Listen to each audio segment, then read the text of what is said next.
Dan pemirsa, seluruh korban kecelakaan bus ALS dengan truk tangki ini telah dievakuasi ke Rumah Sakit Bayangkara, Palembang. Temuan terbaru dari tim DVI ada satu jasad balita yang ditemukan bersama dengan jenazah lainnya dalam satu kantong jenazah.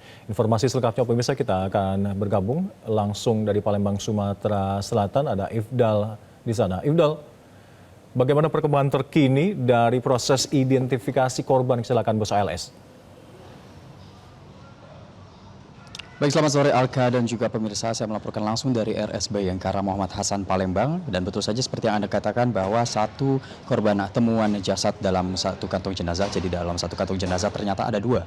Satu korban berupa orang dewasa dan juga satu diduga merupakan korban anak-anak, jenazah bayi di bawah 5 tahun. Dan korban tersebut menjadi tambahan 18 total korban meninggal dunia dengan satu tambahan dari korban bernama Muhammad Hubaidi yang merupakan sebelumnya dilakukan perawatan di RSUD Rupit Muratara yang belum sempat dilarikan ke RS Bayangkara Palembang, tetapi karena mengalami luka bakar sebesar 90% sehingga tidak selamat di RSUD Rupit Muratara. Untuk saat ini kami sedang menunggu adanya konferensi pers yang akan dilakukan dari pihak rumah sakit yang akan berbicara, nanti dikabarkan merupakan Kepala Rumah Sakit RS Bayangkara Palembang, dan kami masih menanti bagaimana apakah yang akan diberikan terkait update dari investigasi ataupun dari identifikasi korban-korban yang meninggal dunia.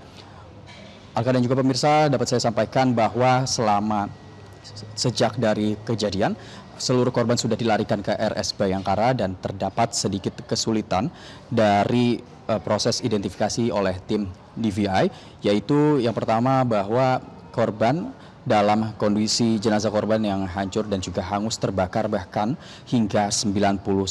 Oleh karena itu tidak bisa dilakukan identifikasi secara visual karena beberapa korban ataupun jenazah tulang dan giginya bahkan sampai hancur, dan untuk sampai saat ini sudah ada sebanyak 11 korban yang telah teridentifikasi dan 5 korban lainnya masih menunggu dari pelaporan keluarga korban, karena sistem identifikasi korban dari tim DVI di RS Bayangkara ini melalui tes DNA dan dicocokkan dengan laporan-laporan dari keluarga korban yang melaporkan, baik langsung datang ke RS Bayangkara Palembang ataupun yang dari di polda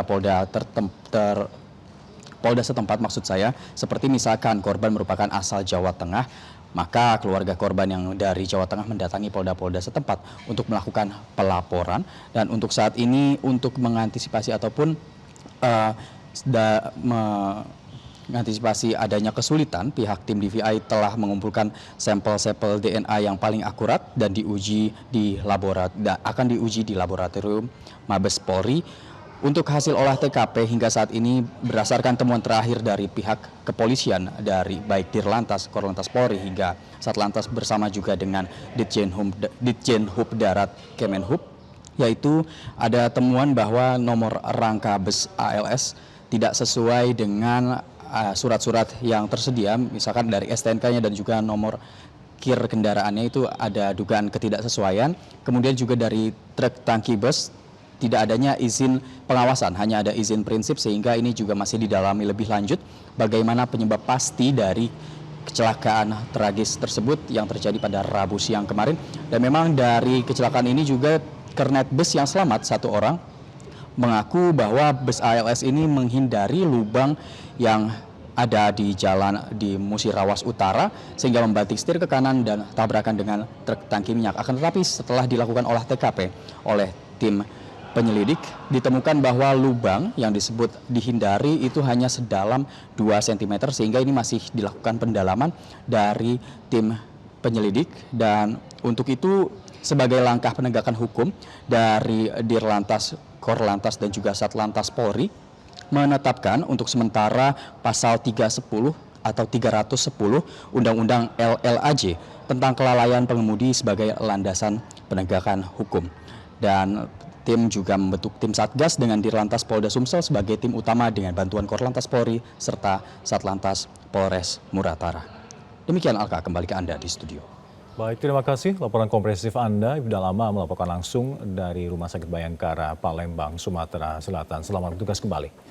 Jelajahi cara baru mendapatkan informasi. Download Metro TV Extend sekarang.